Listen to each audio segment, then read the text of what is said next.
Today is October 2nd. I'm sitting in the lovely home of Manny and Natalie Charach, continuing our interview with Manny that we started last month.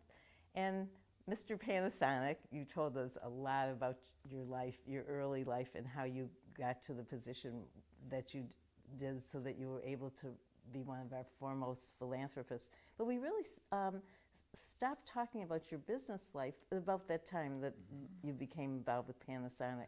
So tell us more, because there's a whole period of 30 years that we didn't cover. Well, I'll try to be short and sweet, if I may.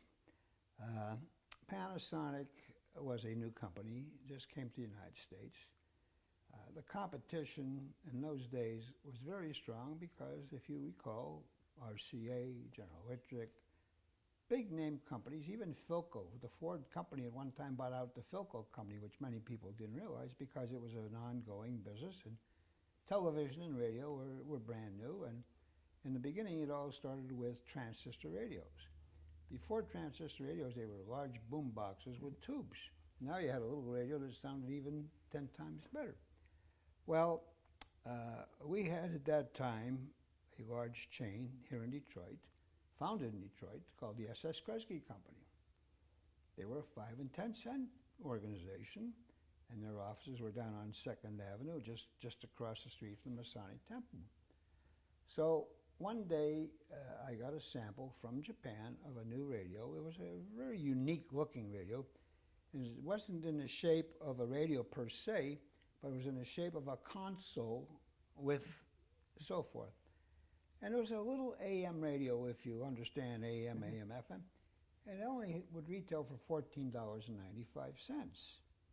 Well, I thought, gee, this is cute. So I made an appointment with a buyer who I had never met before, who had been with Kresge's and was about to retire because he was already in his mid-60s. And I went there to meet the man on my first interview. And I walked in, I put that little Panasonic radio on his desk, and his secretary says, oh, that's beautiful, just like that. And he picked it up, he says, you like it? She says, oh, that's gonna be a good item. But I didn't realize that Kresge didn't sell radios in those days. They had nothing but, you know, the 5 and 10 cent stuff. So his concern was, well, what are we gonna do with just one radio? Well, I said, why don't you take it and try it and see what happens? So for 900 stores, I think he bought 3 gross, which would be like 500 radios. So it didn't go all 900 stores. So we took the order graciously, and we shipped the merchandise. And within a month after they got the radios, they were sold out. So now he called me, and he says, we need more radios. Well, that was the beginning of my doing business with the SS Kresge Company. Well, in 2 years, 3 years perhaps, I have to think of the dates, the SS Kresge Company decided to go make their stores Kmart, and that's where the Kmart came from, Kresge's. So their first store was opened up in Garden City on Ford Road, and I was there at the opening, blah, blah, blah. And you know what a Kresge store is? We call those, in those days, big boxes. Well, when I retired, which is 20 years ago this year in July, they had 2,000 stores. Can you imagine? You don't have to be the greatest salesperson in the world, but if you are selling them and you get an order, you're certainly going to get at least 2,000 of whatever it is you sell. Well, that propelled my original going into the manufacturer's agent's business. And then in no time, I got a reputation for being a salesman that could sell almost anything to the Kmart company. I'm laughing because it's true. And so when they wanted to get into some new event or new product that at least blended with electronics, because that was the buyers I worked with, they'd call me, and I would go to Hong Kong or to Japan, and we would look out and search items for them. And eventually, people, besides saying, there goes Mr. Panasonic, there goes Mr. Kmart, because of the entrance I had. Now, the truth of the matter is, it was a good thing, but you still had a couple other 100 people that had to be sold. And as they grew, I had to grow with them, so I had to hire more salespeople. And then we had to have our own building, and we built the building on 10 Mile Road, and then we had to have women in the building. So before you know it, I had something that I had never planned on. I figured, well, I'm a schlepper. I'm going to go out and I'm going to take a few orders and I'm going to go home at night and sleep well. It developed, and it did develop until finally I retired, as I say, 20 years ago. And we walked out of the building. We had donated, I think I mentioned, we donated our building to the Jewish National Fund, which, by the way, if you go by there, I showed some people last week who visited us from Los Angeles. It's now a synagogue, if you know it. But these things happened, and one thing led to another and another and another. And eventually, before you know it, almost everything, if you walked into a Kmart store, in their department, which was an electronics department, was something that they bought from Manny Charach Associates. So I do say I owe them a vote of thanks. But then you know what happened. Yeah. Because in truth, and I don't mean to talk business, but in truth, at that point, Kmart was the largest company in the United States. And Walmart, which is now the largest, was only half the volume, because when we're talking billions and billions of dollars, I recall that the year I left, Kmart's business was like $48 billion, and Walmart's business was 22. Today, I can't even tell you what Walmart is. But business, where's Cycles, Hudson's? Yeah, Cycles. Where's Sanders? Yeah. I try to find a Sanders store for a visitor. What was, there's no question about it. But that was the history of my doing business. And when I retired only because Kmart was now in its downscope, and I said, there's no sense in having this organization, this office, these people. I might just as well take whatever I have and do other things with it. And I think that was in 1983. And then prior to that, we could see the end was coming sooner or later. Nothing lasts forever, as you may imagine. So we decided, because of our desire to be charitable, we went to Israel, I think I told you, in 1965 was our first trip, with the Pioneer Women.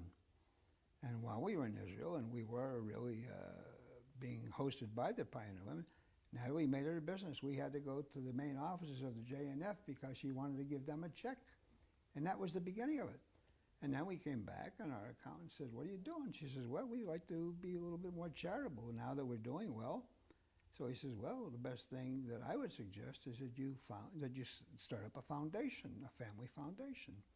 So after a little thought and a little discussion with he and our attorney, we came up with the Manhattan Foundation.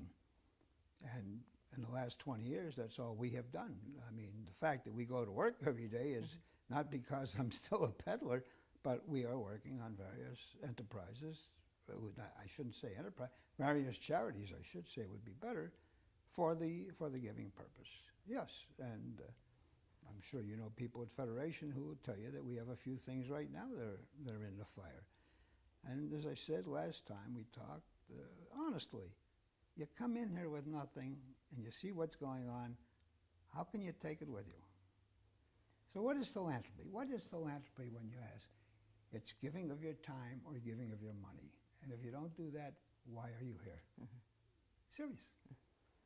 Well, you're a remarkable couple in all that you've done through the years and that you've done together. And it's from what you're telling me, it sounds like you've done this pretty much on your own. Or We have done all of this on our own. Yeah. We have had no one who has told us where to go, who to see, what to do.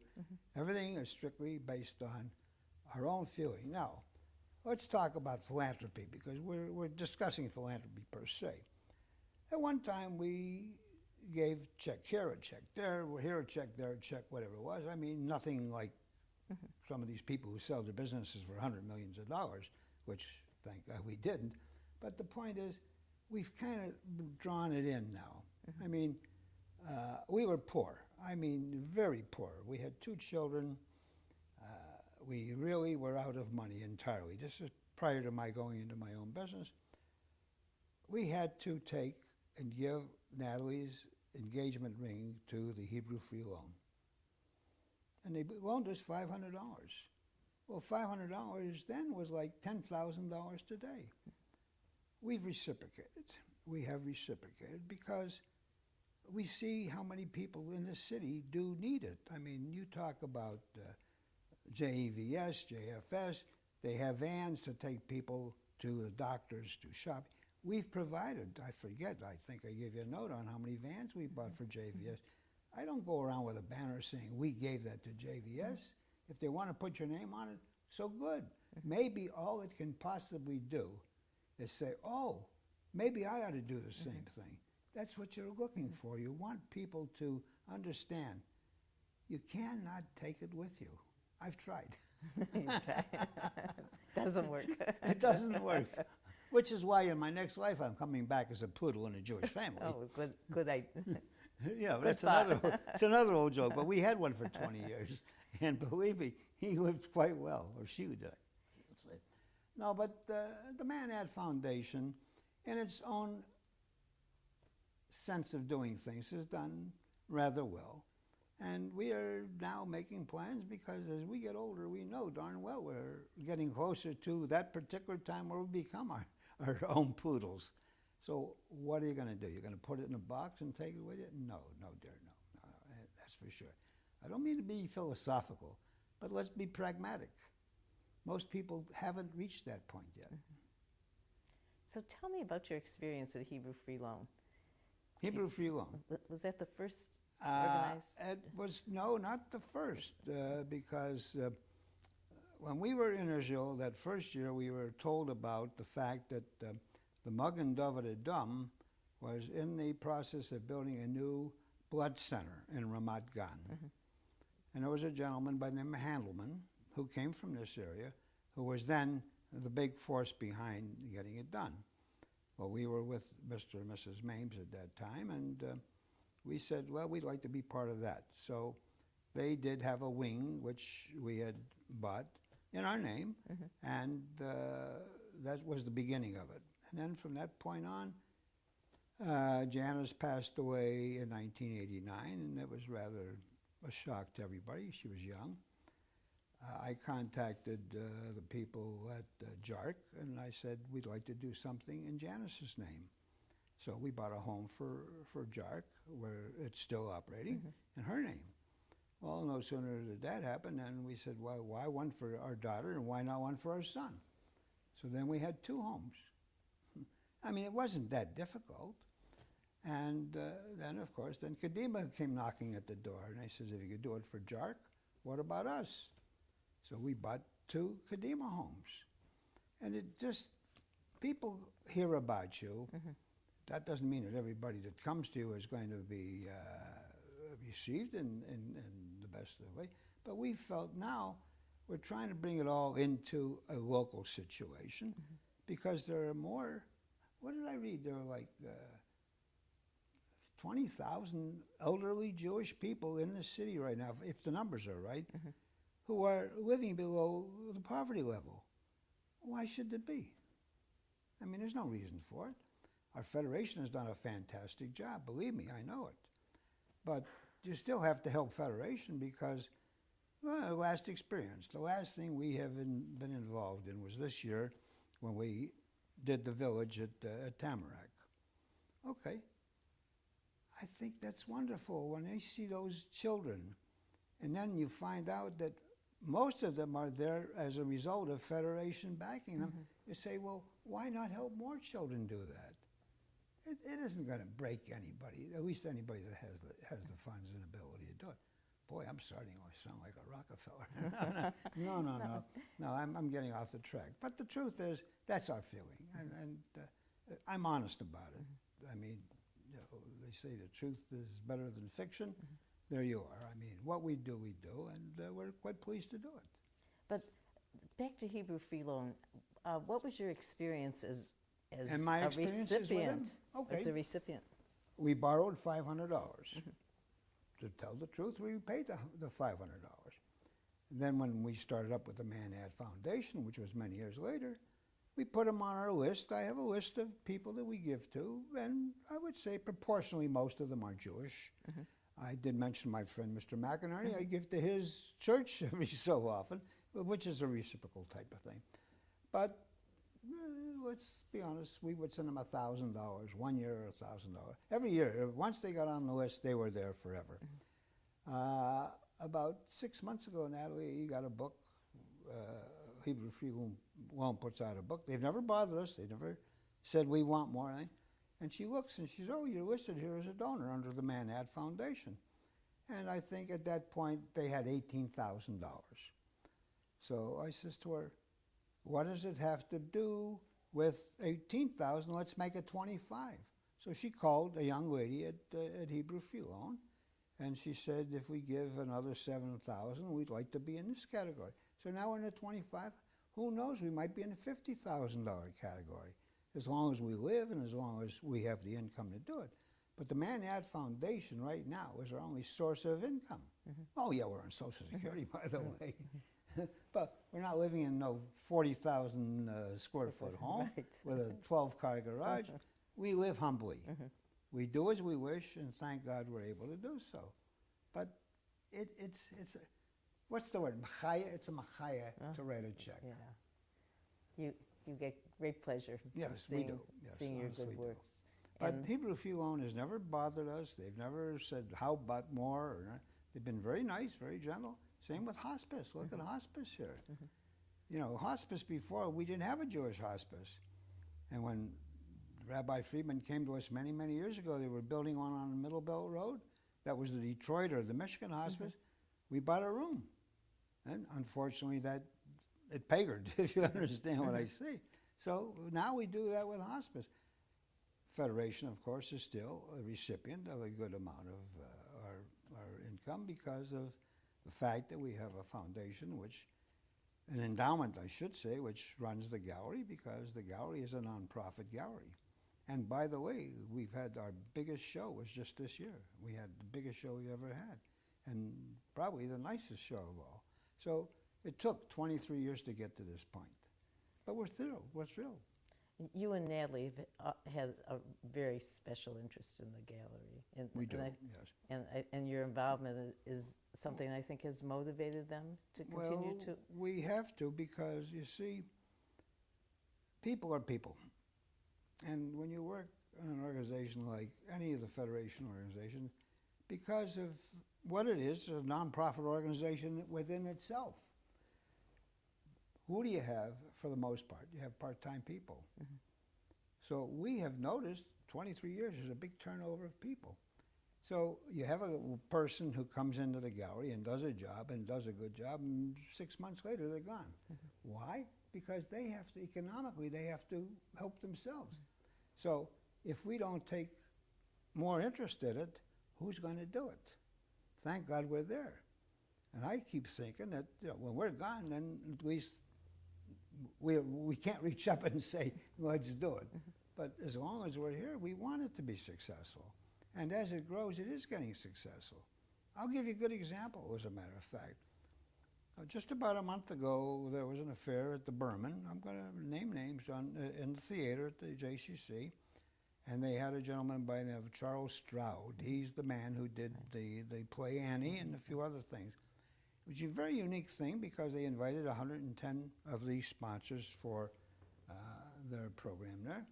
And we sat on a stage, and he was on the stage. Were you there? No, but I have seen him. Okay. And it was just amazing. Mm-hmm.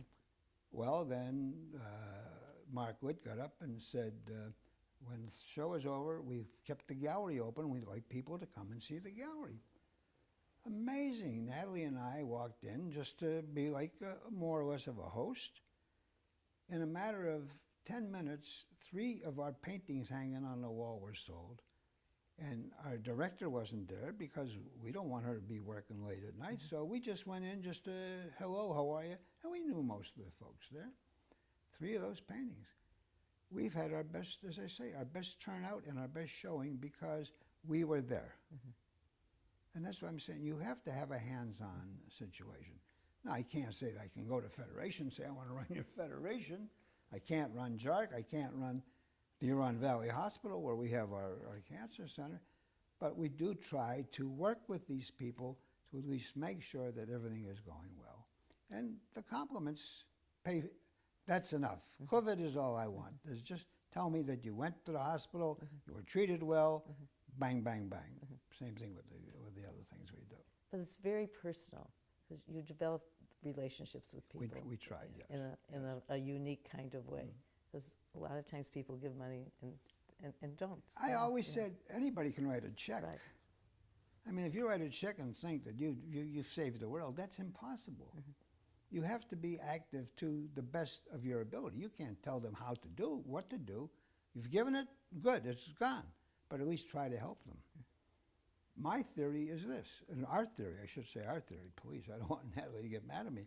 Our theory is, if we can talk it up and get other people interested, isn't that, we went to dinner with some people the other night.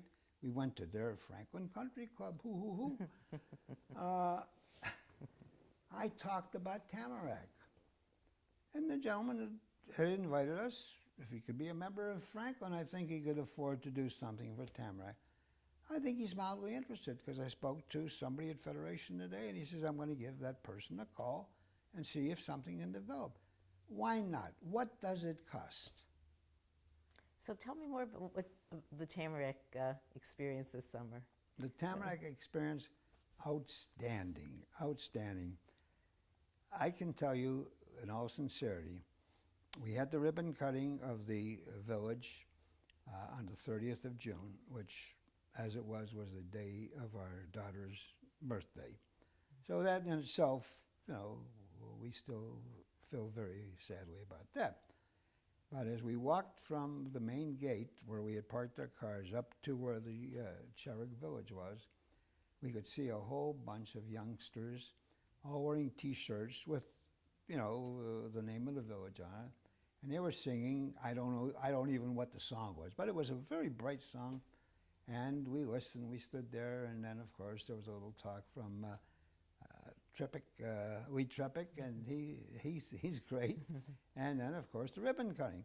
So after we cut the ribbon, wonderful, and I said to these youngsters, I says, when you go home tonight, or when you go home at the end of the camping, please tell your parents you saw a grown man cry. I had tears in my eyes. It's so wonderful. It really is. And as I say, I'm just happy to be able to do something like that. So is Natalie. And we've already made arrangements that now they're on our list also. I mean, what we've done is done. Fine. It's paid for, thank God. Hello, who's there? But the point is this. We now have, you can check with Dina at the center. We've said every year we want to send 10 children every year to camp. Thank God, as long as we can afford to do it. So what's it going to do? It's going to cost me money? No. I'm still going to live here. I'm still going to drive a nice car. I'm still going to wear clothes that fit. But that's the story. And you really know the fact that there's a great need here, and so you're focusing upon those kinds of. Well, if you look at the things that we have and we done. do have a long list here of all the things that you have done, and the dining hall for the Ethiopian immigrants. Well, in there Israel. again, that was part of the Na'amat, which was once Pioneer Women, is part of Na'amat. And again, we had gotten a call from the woman in New York, Harriet Green, as I recall was her name. She's now retired. She said, we have these immigrants from Ethiopia, and we're teaching them farming. And she was really very good. She says, and it's amazing how fast they learn how to speak Hebrew. I was astonished. So Natalie and I decided, let's go to Israel. It was time to make another trip. We went there, and they took us to Ayanat, and they were all out there in a farm and a school and living in what apartment type. They did a great job at Israel. You got to give them a lot of credit. And so they took us to the dining hall. Oh my God. They had 500 youngsters there, and they had nowhere to sit, nowhere to eat. So, again, walked over and said, why? And he said, well, we don't have the money. You should see the dining hall they have today. It's the most beautiful dining hall. And when they opened it, we were there again for a Friday night dinner. They sang, and it was just magnificent. If somebody would only see how these Ethiopians have come in and worked with it. And the same thing with the IDF. The IDF, they built the building there in Ashkelon. It's called the Michigan Building. And that's for weekend rest? Yeah, go. It's like a rest for they take them off of the duty for Friday, Saturday, and Sunday, and they come, and you walk in. And in one room, you have a group of young women soldiers. And it's amazing. If you walk in the room, they stack their rifles. Well, having been in the service, I know it's stacked rifles. And then you go across the hall, and there's a room where the men are. But it's so nice to see these, because you give them 3 days of rest and recreation. So that's another thing. Again, I don't think anybody even realizes that we do have a Michigan building for the IDF in Ashkelon. Our Michigan organization is very strong, isn't it? They are now, yes, because you've got a number of Israelis have taken hold. God bless Alon Kaufman and Hanan Listen. These are good, smart business people, and they're running it now like it should be run. Yeah, when we were there, we were actually on the national board for the IDF, and we've gone over a number of times. Again, they invite you, but we tell them, we'll come, but we'll pay our own way, which we have done. And I'm happy to say we've seen some very interesting things, because the average tourist doesn't get to see. When I say that Natalie and I sat in the city of Gaza on our last trip, having lunch with Palestinian officers, take my word for it, I'm telling you the truth. Oh, tell us more about that. Well, that hasn't happened since, because they just, they pulled all the, at one time they had a group of people, Jewish people, who they moved out of Gaza. And that happened about 6 months later. But the IDF, we had a number of colonels and generals that escorted us, with armed guards, of course, but they had a working agreement with the Palestinian military at that time, and they were getting along, because back then, I think that was, let's say 10 years ago, they were trying to work out some amicable peace, which never came to be. But it was just the most interesting thing to see. People we met, they didn't show antagonism. Of course, they were military people. But we had a beautiful afternoon with them. I can say it was something that I don't think too many people have ever had an opportunity. Then, if I'm bringing that in, now I'm starting to boast, I was on a tank in World War II. The gentleman who used to run the IDF here in New York, out of New York, was also in the tank division that took the Golan Heights. So they made a special thing for Natalie and I to go up to the Golan Heights, where they were doing some maneuvers and so forth. And you sat up there in a tent, lined up with generals with large telescopes, and they're looking down there. Why did he bring us there? Because in Israel, they've developed a tank. It's a 12-man tank. In World War II, we were lucky to squeeze 5 people into a tank. The tank is called the Merkava. It's the most fantastic tank in the world. I'm going to tell you, as an old tanker, it's the most fantastic tank in the world. Sitting next to a general, and he's looking through the telescope. He says, "Look, Manny, over there." I look over there, and you can see a tank coming across. Look over there. There's an old tank. They're going to use that as a target. He spoke into the microphone to the tank that was coming, in Hebrew, naturally. And next thing I said, "Look, pow." Over here, they didn't even see the tank. It just disappeared. They are fantastic. They really are. And you have to be honored. We're honored to have these things. And why not? Why not give to Israel? It's really enriched your life. Yes. It Yes, it really is. has. Yes. And I know how involved you are with Mogen David Adam. Well, Mogen David, I will tell you, and Natalie's going to kick me right in the pants. Our 36th ambulance was here in Detroit a week ago Sunday. Our 37th is now being built. I said, when we get to 36, we're going to stop. That's double high. Right. And on the unit, it said double high. Why? Why should I stop? More and more people are injured in automobile accidents over there than are injured in bombings. If you've been to Israel, yes, you understand what I'm that's true. saying. So you have to continue that. And the mobile intensive care unit, it's a hospital that is right there. They can put them in the ambulance on their way to a hospital, but they can do everything that the hospital does for them. I think that's magnificent. You don't have that in the United States. I don't know that anyone has it like that. Yeah, we can learn a lot from the Israelis. And now they're building a new blood center just outside of Ramat Gan, because they've outgrown the blood center. The blood center ships blood all over the world. We were there the last time. They were showing us blood going to Oslo, Norway, blood going to South Africa. They ship because they have the greatest facility for taking the blood and whatever they do to it, but any type you want, they have it. A lot of types you can't get. Yeah, there's always the type O. Everybody has type O for the most part, but it's just a fantastic. But now they're building a big building. So we're proud of these things. The technology in Israel is so fantastic. My God, when you look at the list of things that they have done, Yeah. your cell phone, your video, everything has been done by people in Israel. Invest in Israel. And talking about investing in Israel, you invested in the J&F Forest, Well, that right? yeah, we did that early. I can't recall the years, but we've had some experience with J&F. We went twice because my father passed away first, my mother passed away, then Natalie's mother passed away. We bought forests. Show us the forest. It's over there. That didn't sit well. No, didn't sit well. But we still give to them. But, you know, Magen David Adam. Let's say you're fortunate enough to buy an ambulance. You see it. You know what it is.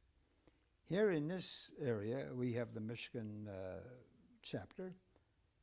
Whatever we got was well over or close to $1 million a year in donations. When Mrs. Mames was alive, our expenses were $5,000 a year. She was the administrator. She was the administrator. She was a bono. volunteer. Yeah. People couldn't believe it because we'd announce at our annual dinners. How could you do that? It wasn't true at the J&F. Never was. In fact, that's why they closed their offices here. I gave them the office building. They had to close it up. They got some very bad publicity. I'm not here to knock them, by the way, but off the record. Reality. Off the record. It's not what it's supposed to be. And you talked about all your interest in local philanthropy and in the helping professions.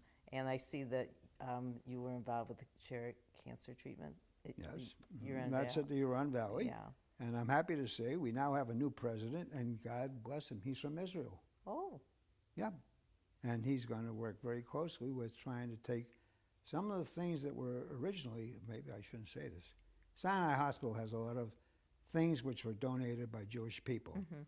Sinai Hospital, which is the Grace Hospital over there in Yenemisville, doesn't have too many people going in there. So what good is it if you walk in, you see a plaque and it says given by Mr. and Mrs. Goldberg. Bring those plaques and put them here where you have more of a Jewish association. He's talked about that. I thought that was very nice of him because whether it happens or not, don't forget, DMC is still DMC, but it's a very fine hospital, I will tell you that. And we work with them. Next Friday will be our 12th Just For You Day. When we opened up the cancer center, and Natalie and I would go there to see what the treatments were and all that. Thank God we didn't have to have any. Natalie says, a lot of women with cancer, of course, are being treated there. And she says, what do we do for them besides giving them treatments and so on? Well, we had nothing going. So Natalie decided we're going to have a day for women who have cancer. Doesn't necessarily have to be people who go to the Huron Valley. So we started up and we built the thing up. It's every year in October, on the first Friday in October, which is this Friday, yeah. And Natalie is the hostess. We fund that as a side to what we've done for the hospital per se. It's a full day of treating them well. We have 5 doctors that come in who talk to every patient from the podium about various ways to make themselves a little bit better. We have pampering tables where we actually pamper them. And we give them breakfast, we give them lunch, and this year we even put the valet, it's the Edgewood Country Club out here in Commerce. They're so happy we do it. I mean, when you see these women when they leave, what a wonderful thing. and they have a little bag of goodies and they've been pampered all day, don't you think that makes you feel better? Absolutely. All right. Oh, that's such I'm going to a get won- kicked in the pants. My wife says, No, "Don't that's such talk a too wonderful much." program that she initiated. Yeah, she Yeah. initiated, yes. And you also have the pediatric endowment at Children's Hospital. Well, there's another story. Our son Jeff was born in 1952. He was a preemie. He had swallowed mucus when he was removed, and he almost didn't make it. He turned green in a hurry. They put him into an isolette, if you're familiar with the isolette. Well, thank God he was in a hospital for 3 weeks after he was born, and then brought him home. Thank God. Now he has other problems. But the point was that we said, well, if an isolette could save our son, it's going to save other people. So I think over the period of years, we've donated 4 isolettes to and then we set up the pediatric endowment, which is a year-running thing again. Even though DMC, which owns Children's Hospital,